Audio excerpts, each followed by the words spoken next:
Hello and welcome back to my channel. So today I want to talk to you about how I use Chat GPT to help me with travel decisions and to just ask questions, different travel related questions.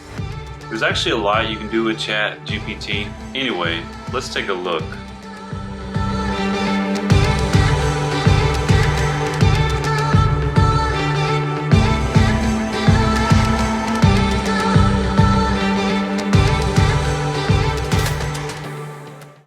Alright, so I'm going to be going back and forth between, of course, looking at you and looking at my computer here.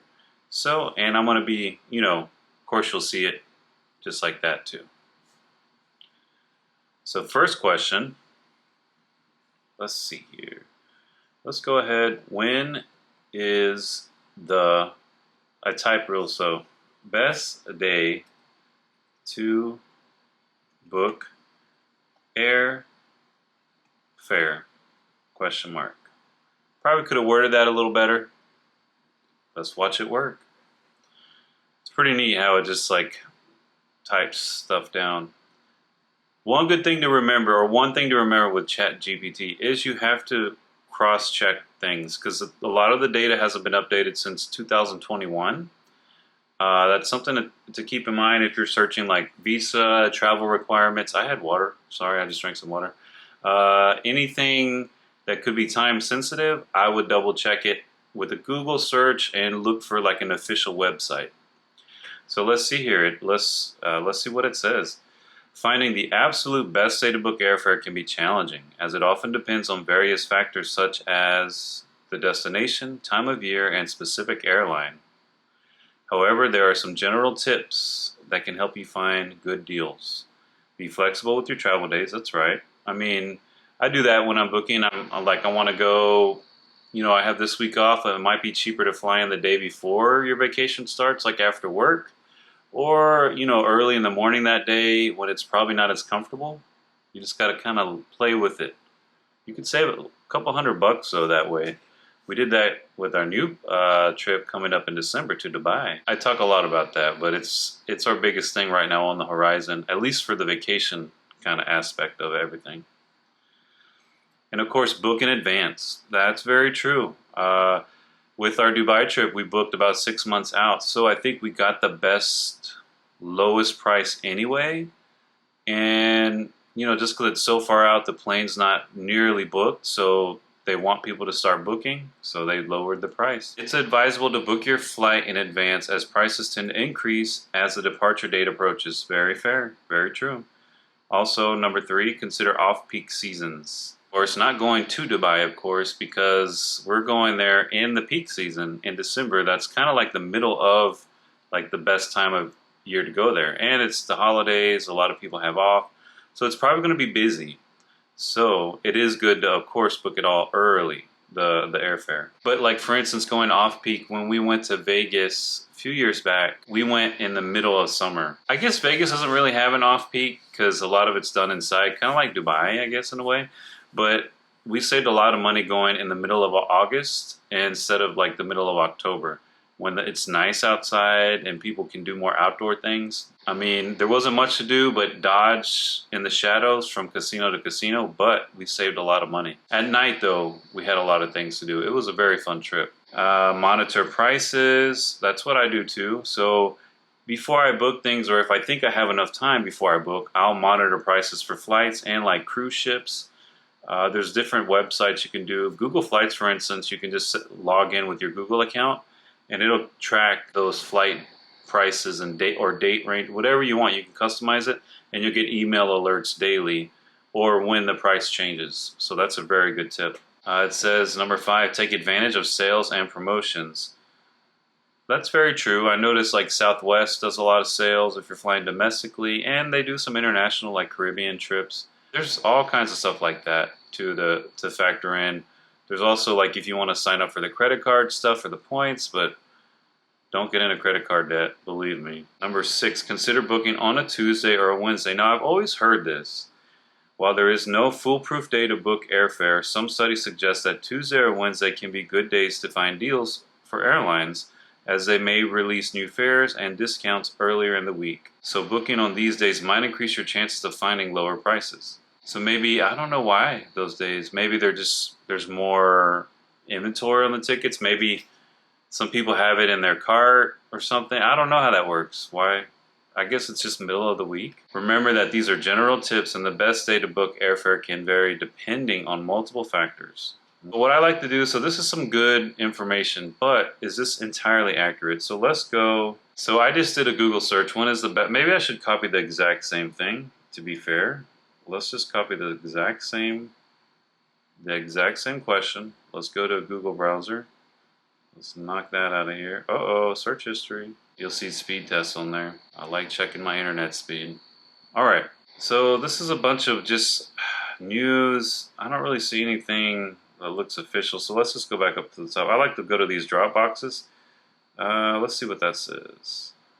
Tuesdays and Wednesdays are the cheapest days to book flights domestically. The cheapest days to depart if you're flying are midweek, generally Tuesday, Wednesday.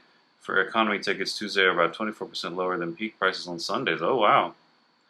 So it looks like if you book and fly on a Tuesday or Wednesday, you could save around a quarter of the price. So that's something to keep in mind. So this is kind of now, it's verified by another source.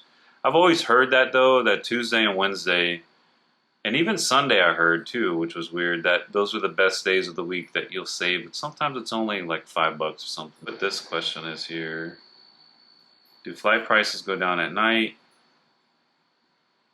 No, same thing, Monday through Wednesday. However, this is only applicable to about 1.6% of the US markets, meaning that it's not likely you'll find the same savings on your specific route. Oh, what else did Chat GPT say? So be flexible.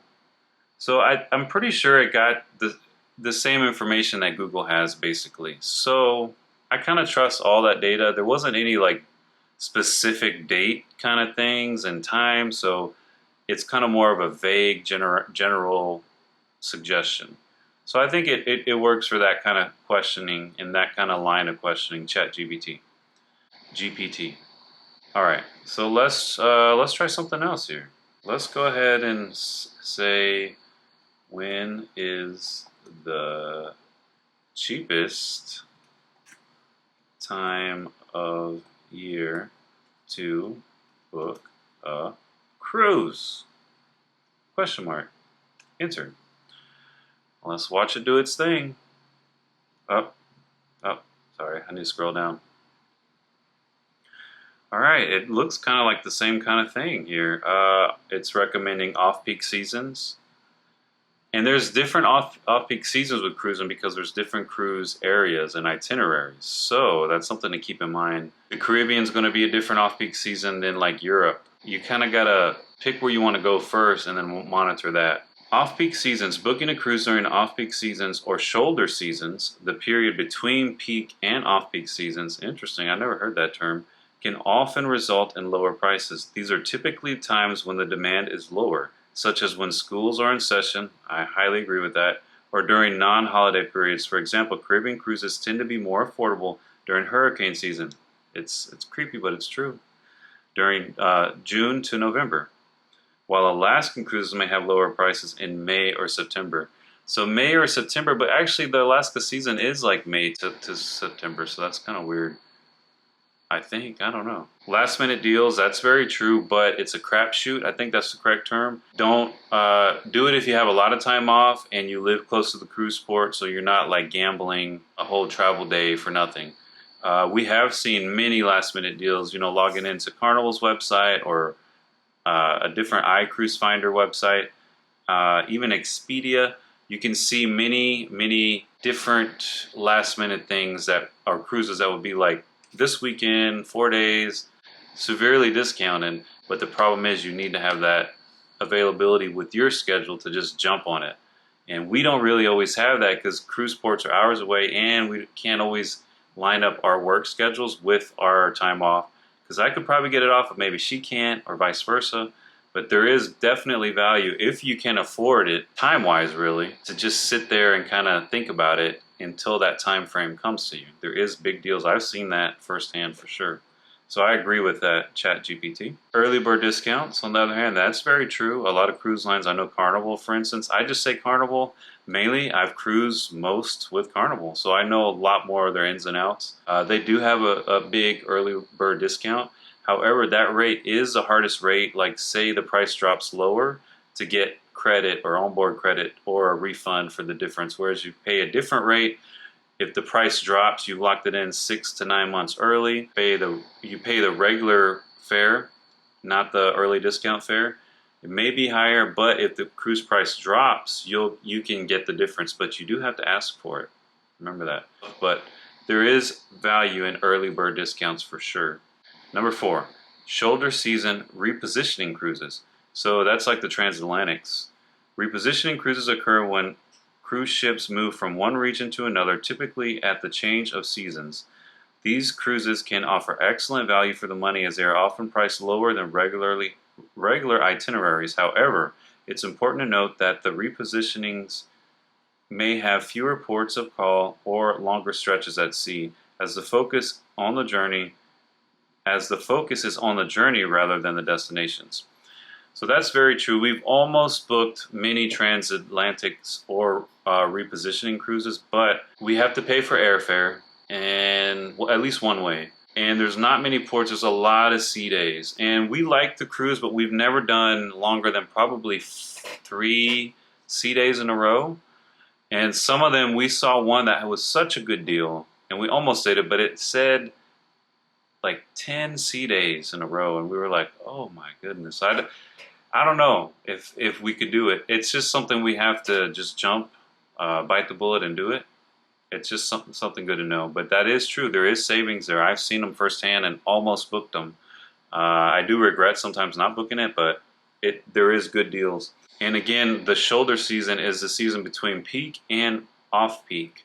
So that's good to know. So like during the holidays when kids are out, and holidays in general, so like 4th of July week, New Year's, Christmas and New Year's have been, I think, the highest priced cruises I've ever seen. We went in early December last year, and we paid a pretty good penny for early December. Well, like we got back a week before Christmas on that cruise. Whereas that same cruise in, let's go September, because I think school started and that's like summer still, hurricane season. That same cruise on that ship, which was the Mardi Gras, by the way, with Carnival, would have been significantly lower. But we just had that time off, and we wanted to really do a holiday cruise. And we did get to see the ship decked out in the holiday livery, decorations kind of thing. And it was definitely worth it. But those sailings, the holidays, anytime school's out, or there's like a week where school's off, or the beginning of school's college is over in early summer, that is going to be overpriced or higher price. I won't say overpriced, because sometimes you get a good deal. Spring break's another one. A lot of people tend to want to do things during spring break, even when they don't have kids. But that falls when kids and other people are celebrating their graduations, or it's spring break and they just want to go out and party. And families can go and do it. So that's something to keep in mind. Definitely the shoulder seasons between the peak and off-peak seasons are also good value. You just got to really search, to be honest. Again, one of my other videos, I called out iCruiseFinder website. And basically, you know what time you can get off. Pick the month and just look for a cruise line in the ports that you can afford to get to easily. And you'll see, well, shoot, that month is pretty, let me check another month. And then you'll find, because all this data is true, but then it kind of overlaps and contradicts. So you kind of need to, with cruising, it's a little different than flights. You kind of have to really kind of dive in, do like a month-by-month search. And then that way you can find your best deal for the time you can get away for you and your family. So I think that's pretty accurate, what Chat GPT pulled up with this question that I put up here. When is the cheapest time of year to book a cruise? So let's see what a Google search pulled up for the same thing. I said cruise ship vacations. Here's travel and leisure on the top. I like when they do this thing. I kind of trust that for some reason. I don't know why. I could be wrong. The best time of year to book a cruise is often January through March. During this period, also known as wave season, industry-wide sales occur and the price of the cruise you've been dreaming may have dropped significantly. Um, I don't know. I mean, I guess that can be true, but that sounds like you would have to have a cruise in mind for like a year or more away and then kind of really just watching it to see if you do save. So let's say in that January through March timeframe, it's still about a year away. So you had time to early book it. I don't know. I guess that can be true. I'll say that. What's the cheapest month to go on a cruise ship? January, February, or March. And this is a cruise blog. It kind of seconds that statement there. How far out is the cheapest to book a cruise? 90 days before. That's a minimum, I would say. Or you need to just risk the last minute deals. So this is pretty, I think Chat GPT did good. It gave you some data, and then from there you can research it more. Is it always accurate? And it'll say, like, let's do something, since I'm going to Dubai. Let's write, what documents do I need to have to go to Dubai? I am not a fast typer. Do not judge. Well, it's saying, usually it'll have a little warning at the top. It'll say this data is I have data only from September of 2021. That's what it did earlier with me when I was playing around with it. And I think they do that because they don't want Chat GPT to be live on the internet. I could be wrong, but I think it just has a database of things from that year and the past, I believe. I don't know how it works. Okay, but let's see what it brought up. And I have been researching this, so I can tell you if this is true or not. Passport. A valid passport is required for entry. That's true. Ensure that your passport has at least 6 months of validity remaining beyond your intended stay. That's very true also. Number 2, visa. That's kind of true, depending on your nationality. Okay. You may need a visa to enter Dubai. Citizens of certain countries are eligible for a visa-free entry or can obtain a visa on arrival.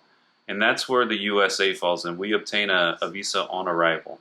However, for longer stays or specific purposes, such as work or residency, you will need to obtain the appropriate visa before traveling. It's recommended to check the visa requirements specific to your country of citizenship before traveling. That's very true information. That is very accurate. So for U.S. citizens, I know once we fly in, if we have the valid passport with the 6 months buffer, we will get automatic 30-day visa, even if we're just there for a week. I won't say automatic 30 days, but we can be there. Like, say we want to postpone our flight, or we want to stay another week, we can do that because they'll give us 30 days, and it's given right there, and it's free. There's no fee for it. Now, if you go over that, I think you have some fees and a little bit of an issue. So don't do that. Number 3, return or onward ticket. So basically, that is true too. You need to show proof that you are leaving and how you are leaving. So I can't just show up there with a one-way ticket. I flew in from Texas and I'm here for a week. They want to see my return ticket, like the boarding pass or a proof of it. That is true. Accommodation details. It's advisable, so it doesn't say mandatory, to have proof of accommodation arrangements for the duration of your stay. This can include hotel reservations, a letter of invitation from a host, or any other document verifying your accommodation plans. So that's something I didn't really think about, and so now that I have that, because that question never crossed my mind, I do have all that already, but I'm going to probably double check that, and then if I need to, I can just print out all that stuff and have it in my little folder. So in case I'm asked, it's not a big deal. In case I don't have phone service, like I want to be able to have that stuff. So I think Chat GPT is doing very good for this question. Again, what I do is I double check or I cross-reference. So if it's something that seems very one way or like a definite yes or no, like absolutely you need to have this, I would be like, let me Google search that, make sure. But this is not like a thing that is a make or break. I don't think it's going to be a big deal. Say I don't bring it. I can just show them, hopefully on my phone, or maybe they'll let me. I don't think they're going to be like, get away now because you don't have your hotel reservation pulled up. I can just probably tell them, and maybe we can even call the hotel, but it's not that much of a serious kind of piece of data that I would, want to stop right now and go search it. It just sits in the back of my mind now, and I will search that later. I might just do it anyway. Why not? Might be good to have the address printed out anyway, in case I need to show a driver or something. Let me just finish reading that. Sorry. It's advisable to have proof of accommodation arrangements for the duration of your stay in Dubai. This can I already read all that. Sorry about that. Number 5, health insurance. While not mandatory, it is recommended to have travel health insurance that covers medical expenses during your stay in Dubai. Medical costs can be high, and having insurance can provide peace of mind. We always get medical insurance anyway through, I want to say it's called Blue Cross Blue Shield Global. Could be wrong, but I'm pretty sure that's what it is. They offer very good rates for international travel insurance. That's what we use when we cruise. I think, and they cover in case anything happens with COVID quarantining and all that stuff and evacuation. They do cover that, or they reimburse you. Hopefully they cover it. I don't know if I can pay to be evacuated. But that's something to this statement here, health insurance, while not mandatory. I would double check that. Like, that would be something I would Google, because what if it is mandatory? And I get there through customs, I got off the plane, I have everything. They say, where's your travel insurance? I'm like, oh, I thought it was mandatory. It is mandatory since last week. So that's something to write down. Health insurance, is it mandatory to have while visiting Dubai? Write that down and then find out the truth and go from there. But this is a good way to kind of get the feelers out. What do I need to ask? Instead of going on Facebook, I love and hate Facebook for that, because you can find groups and ask a simple question and be obliterated by, why do you ask that? Everybody asks the same thing. Just check the files. I'm like, I don't know. Or they tell you false information, or it could be wrong. And not that I don't trust Facebook, because I have some Facebook groups, but it's just, I'd rather get it from the actual government that I'm visiting, or official site. So number 6, COVID-19 requirements. Now this is something that's new on requirements, well, in the last, 3 years, but it's something now we have to think about. Due to the ongoing COVID-19 pandemic, additional requirements may be in place. So that may stuff I would need to search. This can include providing proof of a negative PCR test result taken within a specified time frame before travel, mandatory quarantine upon arrival, or other health-related measures. It's crucial to stay up to date on the latest travel advisories and requirements issued by the UAE authorities and your home country's government. That's something too, that sounds like 2 years ago or a year and a half ago. So I'm pretty sure, because I've already researched this, it's not mandatory. So as you can see, I think that Chat GPT has its place. Some people say it's not accurate, and that is true. Like, it's not present accurate. So I can't say, today, what are the requirements right now? It's gonna, let's try that. Let's see what it says. Let's just ask a question. What are the COVID, I can't spell. There you go. Requirements today in the USA, question mark. Let's see if it gives us that little warning. Oh.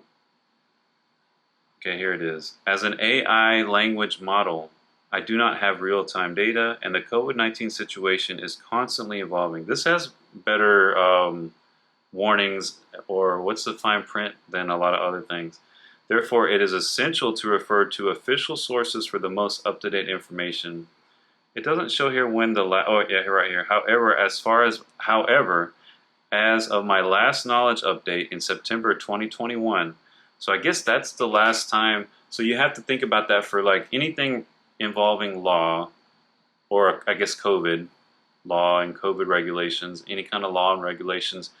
I would not rely solely on Chat GPT. I would get what it recommends, as just a good jumping off point, and then from there actually break it down and Google search it in official pages or places or government sites. So September 2020, it sounds like, oh, what's the point? It's not, but it does have a lot of valuable data because it has, I think, all the data. I don't know. I don't know if that's true. So that's something to keep in mind for sure. The September 2021 is the limit. Anyway, so let's keep going. What else can we ask? I will say I used Chat GPT to write me a resume, and I was very impressed.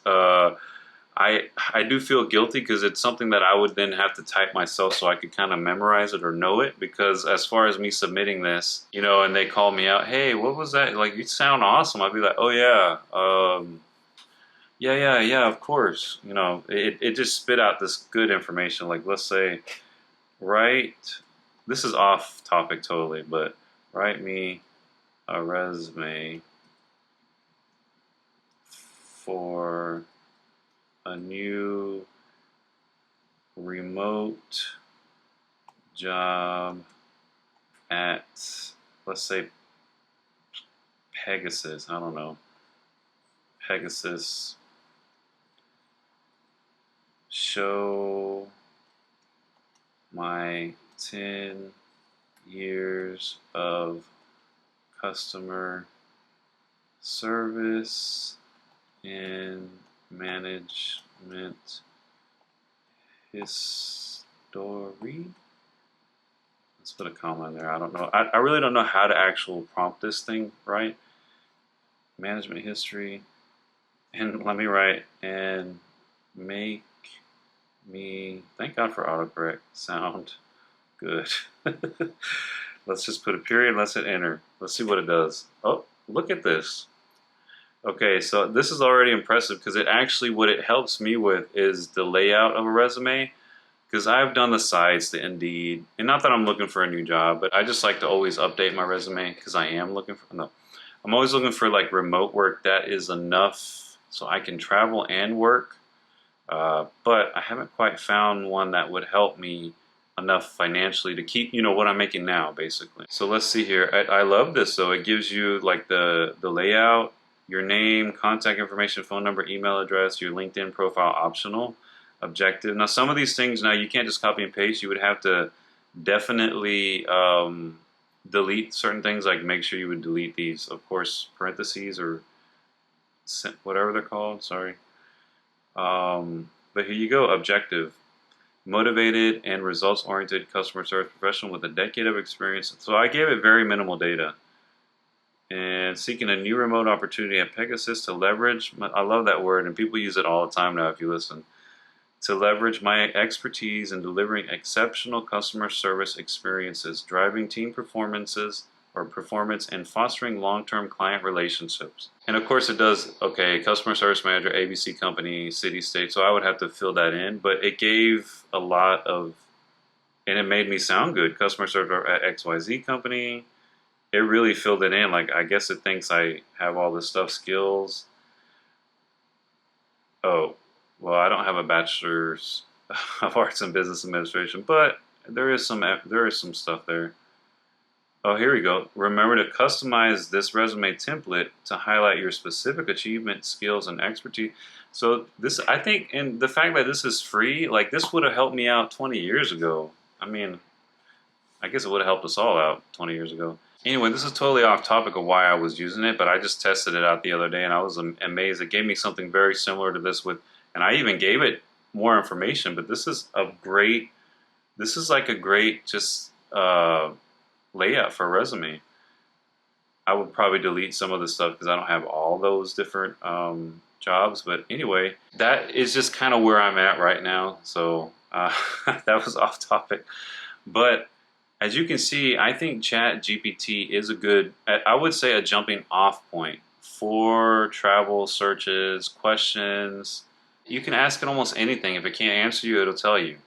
You can ask it, what's the weather like? Of course, it'll know from 2021 and prior, but that's usually the same in the summer, you know, whatever you're searching for, the summer months. Let's just ask, what is the weather like in Dubai in December. And that is probably misspelled. Let's see what it says.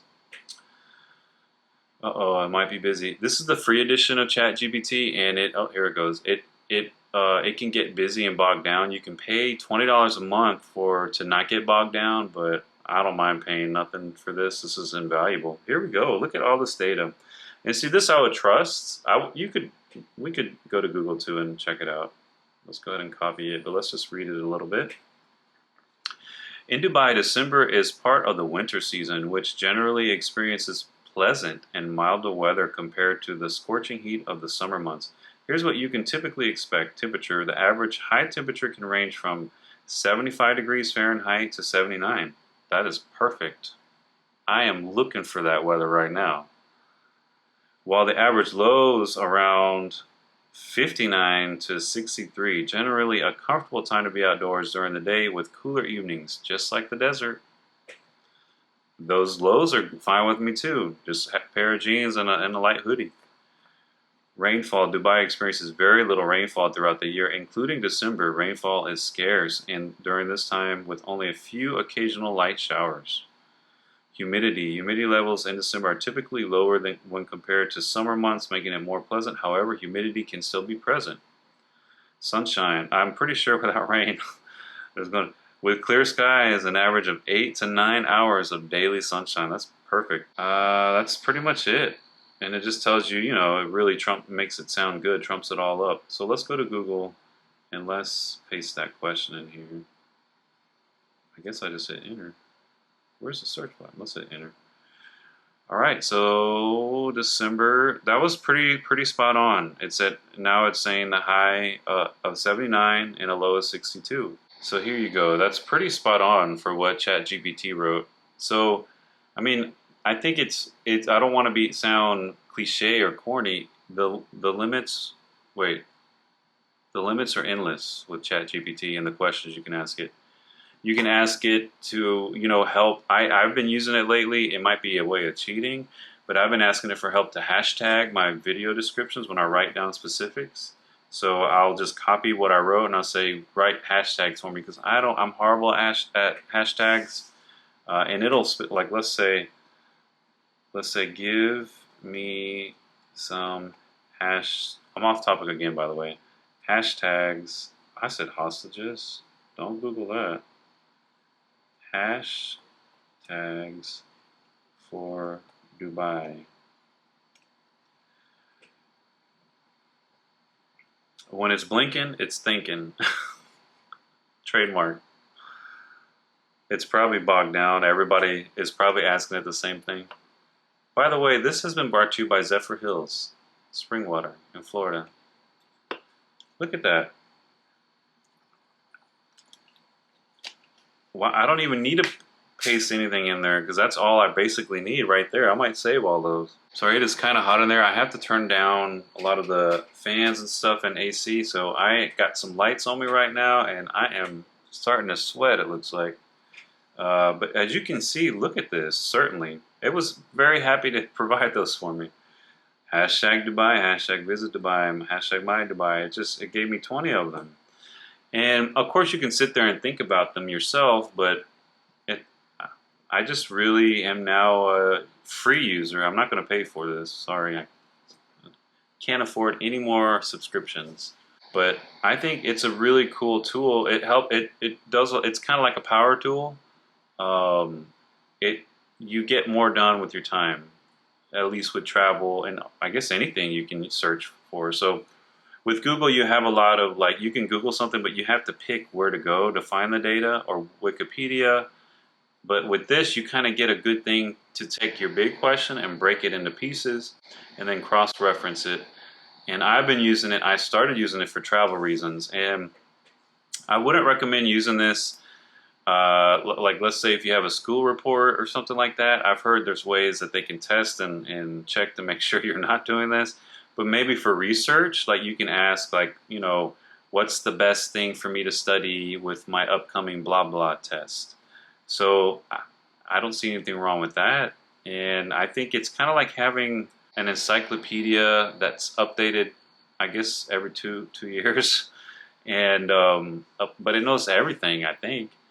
And just being able to ask it any time of day and it gives you the best answer it finds. Oh, another thing you can do is you can hit regenerate response. I haven't told you that, but so let's see how it gave me those. I can hit this again and it'll give me a second version or a second grouping of this thing. So things should be slightly different in this. It might look the same, but I can't go back up here.